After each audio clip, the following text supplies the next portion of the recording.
안녕하세요. 2학년 6반. 자, 이번 주 마지막 역사 수업을 시작하도록 하겠습니다. 자, 우리 지난 시간에 배웠던 내용 복습 잘 하셨나요? 선생님이 네이버 폰 까지 살펴보니까 대부분 내용 이해가 크게 어렵진 않았던 것 같긴 한데요. 그래도 혹시 모르니까 지난 시간 내용 줄거리 잠깐 얘기해보면, 지난 시간에 우리는 태조 왕건, 고려의 건국자였던 왕건의 여러 가지 업적들에 대해서 살펴봤었어요. 이 왕건이란 사람이 후삼국 통일만 한 게 아니라 고려라는 사회를 안정화시키기 위해서 굉장히 여러 가지로 정책을 많이 내세웠다라는 건데요.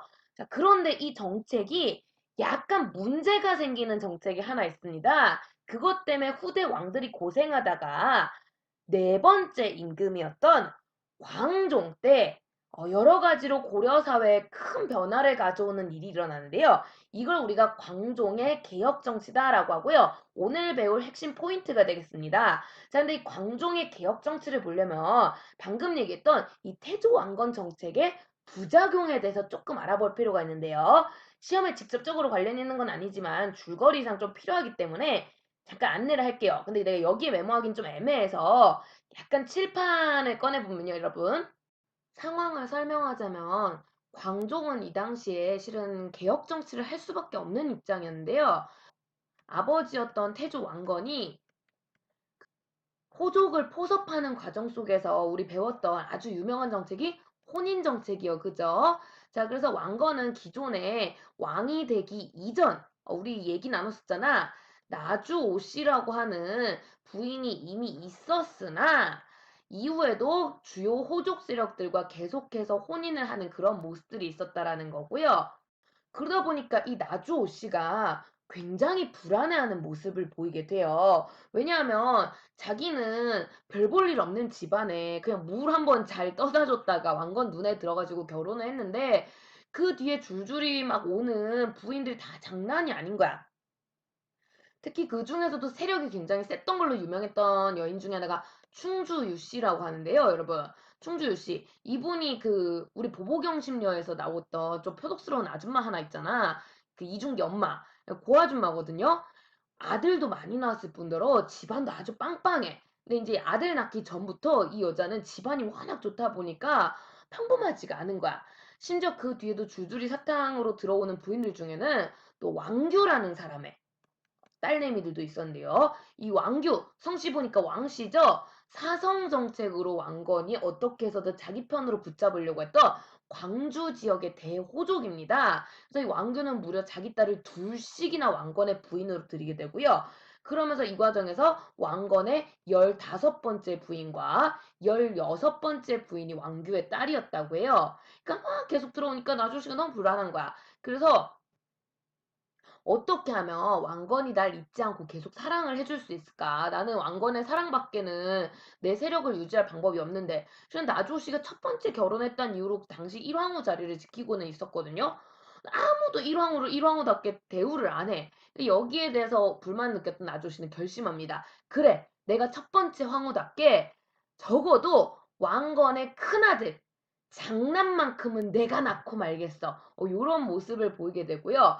이 나주호 씨의 그 노력이 참 가상해요. 근데 이게 19금 스토리라서 여기서 해줄 수는 없는데 어쨌든 그 엄청난 노력 끝에 나주호 씨는 아들을 낳게 되고요. 이 아들이 이제 훗날 두 번째 임금이 되는 해종이라는 임금이 됩니다. 해종이고요. 자, 그 뒤에 충주유 씨, 세력이 컸던 충주유 씨가 뒤이어서 또 아들을 낳아요. 두 번째 아들인 정종, 세 번째 아들인 광종 등등 해서 그리고 이 왕규의 딸이었던 15, 16비로 드렸던 얘네도 이제 아이를 낳으니 이 16비가 낳았던 아들이 광주원군이라고 바로 보보경심녀에서 백현 그 엑소 백현이 그 연기했던 캐릭터 뭐 이런 식으로 해서 아들이 줄줄줄줄 태어납니다. 그래서 무려 25명인가 되는 아들이 태어나게 되는데 사실상 이 해종을 제외하고는 대부분의 아들들이 엄청난 세력을 지닌 그것도 아들이 많다 보니까 다들 하나씩 뭔가 재능과 장기가 있어.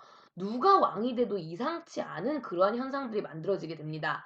그래서 왕건이 너무 누가 봐도 뻔한 거야. 아들들끼리 후계자 분쟁을 하게 될 거라는 걸. 그래서 이 후계자 문제를 가장 분란 없이 마무리를 지으려면 제일 좋은 거, 몇 제가 물려받아야 가장 이견이 없을까? 다 쟁쟁해, 다 고만고만해. 그러면 첫째겠죠? 그래서 나주호 씨 아들인 해종이 즉위를 하게 되는 거고요. 왕건의 뒤를 이어서 왕이 됩니다. 특히 해종도 비록 어머니 집안이 별 볼 일 없긴 하지만 장남으로서 오랜 기간 아버지를 따라 전쟁터를 누비면서 굉장히 여러 가지로 공을 세웠던 훌륭한 왕자였다라는 거고요. 왕이 되는데 근데 이제 문제인 거야. 너무 동생들이 다 잘 나고 세력이 다 세. 그러니까 해종이 왕이 된 이후에도 굉장히 여러 가지로 불안감을 느낄 수밖에 없고요. 특히 이 해종의 불안감을 더 자극했던 사람이 바로요. 왕규라는 사람입니다. 진짜 이 왕규라는 사람은 기록에 따르면 정말 자기 핏줄을 왕으로 세우고 싶었던 모양이에요. 그래서 15, 16비로 왕건의 부인을 들인 걸로 모자라 아직 남아있던 자기 또 다른 딸을 해종의 부인으로 또 들입니다. 그래가지고 왕규는 왕건의 장인이자 해종의 장인이었던 이중 장인이었거든요. 참 대단한 아저씨죠. 근데 하필 왕규의 딸, 이 딸내미가 해종과 사이에서 아이를 못 낳아. 결국엔 당시 왕규의 핏줄이었던 왕자는 백현, 광주원군 하나였다라는 거고요. 왕규는 어떻게 해서든 이 광주원군을 왕으로 세우고 싶어 합니다. 그러자니 누가 방해물이 돼요? 해종. 그래서 왕규는 해종에게 암살자를 보내게 되는데요. 요런 이제 왕규의 모습을 우리는 왕규의 난이라고 부르게 되고요. 자, 해종에게 암살자를 보내요. 근데 아까도 말했지만 해종이 진짜 싸움을 잘하는 임금이었거든요. 자다가 인기척이 들리면서 막 칼 슝슝 소리가 나니까 잠에서 깨가지고는 자기가 한 손으로 제압을 해버려. 실제 뭐 해종은 한 손으로 호랑이를 잡았다는 뭐 그런 얘기도 있으니까. 제압을 해버리면서 누가 시킨 짓이냐 하고 이제 캐묻게 되는데 왕규가 시켰어요. 암살자가 좀 삐리한가 봐. 바로 털어놓는 거야. 근데 그러면은 왕규가 걸렸잖아. 나는 일으켰어. 보통 이러면 어떻게 돼? 제거되든가 귀양 간다든가 그렇잖아. 근데 해종이 왕규 처벌을 안 해요. 왜냐? 나의 장인이자 아버지의 장인인 사성까지 받았던 굉장히 세력이 큰 호족이었거든. 그러니까 해종이 차마 왕규를 건들질 못하는 거야. 왕규 입장에서는 뭐야? 해종 만만한데? 이러면서 계속 암살자를 보내게 되는 거고요. 결국 이것 때문에 불면증, 스트레스, 트라우마 뭐 등등등등 해가지고 해종은 즉위한 지 얼마 지나지 않아 사망을 합니다. 병에 걸려 죽어요. 너무 불쌍하죠? 자, 그러면서 왕규가 이 기회를 이용해서 광주원군을 왕으로 세우려고 하는데 한 발 빨랐어. 그게 해종의 바로 다음 동생이었던 정종이었고요. 자, 정종이 왕규 세력을 진압하고 자기 동생이라고 할 수 있는 광주원군도 제거를 하고 본인이 왕위에 오르게 됩니다. 근데 이 실은 정종이 왕위에 오르기 위해서 뭐 여러 가지 결단력을 보였던 거에 비해서 원인은 정확히 모르겠는데 상당히 불안감과 의심병이 많았던 것 같아. 그리고 자기 형님 해종이 진짜 싸움 잘하고 훌륭하던 형님이란 말이야. 근데 너무 어이없게 병 걸려 죽었잖아. 자기 죽을까 봐 걱정하다가. 근데 정종도 그걸 보면서 나도 형님처럼 저렇게 암살당하는 거 아닐까? 형님처럼 저렇게 매번 막 누가 독살하려고 하는 거 아닐까? 불안감에 시달리다가 얘도 트라우마와 스트레스 등등으로 해서 금방 죽어요. 몇 년 안 돼가지고. 이 모습을 다 지켜보고 왕이 됐던 사람이 바로요 광종. 그러다 보니까 광종은 느끼게 되는 거지. 형님 해종, 정종 일찍 죽게 된 거 다 지금의 왕의 자리가 불안했기 때문이야. 왕권 자체가 굉장히 불안정했다라는 거고요. 확실히 왕규의 난만 봐도 어떻게 임금이 아무리 자기 장인이라고 그렇다 해도 그치. 반란 일으켰는데 죽이질 못해. 우리 앞에 통일신라 때 김음돌의 난 기억나요? 장인이어도 가차없이 죽였잖아.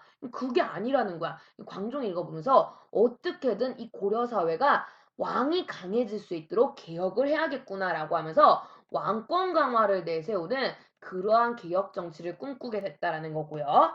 그래서 학습지로 돌아가시면 바로 여기에 적은 것처럼 광종의 개혁 정치가 발생하게 된다는 거고요. 광종의 개혁 정치의 가장 큰 목적은 뭐다? 왕권 강화다. 왕권을 어떻게든 강화시키려고 했다는 거고요. 이렇게 왕권 강화를 꿈꾸게 된 가장 큰 원인, 바로 왕위 계승 과정 속에서 호족들이 치고받고 싸우는 거, 즉 왕의 외갓댁들, 왕의 처갓댁들 이런 걸 이제 우리가 외척 세력이라고 하는데 이 외척 세력들의 갈등이 엄청 컸다라는 걸 광종 본인의 눈으로 지켜봤다는 거지. 가장 유명한 사건이 뭐라고요? 왕규의 난. 왕규의 난이고요. 자, 이런 것들을 예방하기 위해 광종은 머리를 쥐어짜기 시작하는데요.